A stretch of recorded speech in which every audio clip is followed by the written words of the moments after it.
નમસ્કાર।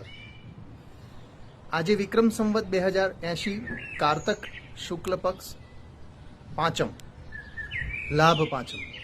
તમને થશે કે લાભ પાંચમ છે અને આ પાછળ પુસ્તકો સાથે હું શું કામ છું, પરંતુ મિત્રો આજે જૈન દર્શન અનુસાર જ્ઞાન પંચમી છે।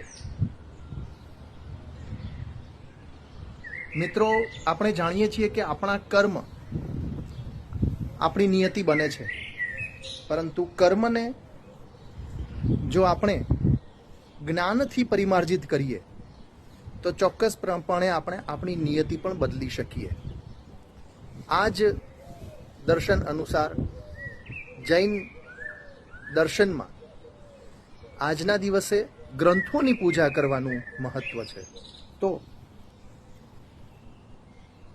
મારી પાસેના જે 2,500-3,000 જેટલા ગ્રંથો છે તેમાંથી કેટલાક અહીં લાવીને આજે તેની પૂજા કરવાનું સૌભાગ્ય પ્રાપ્ત થયું છે। જ્ઞાન પંચમી લાભ તો આપણે હંમેશા જોઈએ જ, પરંતુ જ્ઞાન સાથેનું શુભત્વ આપણે પ્રાપ્ત કરીએ તેવી આજના દિવસે આપ સૌને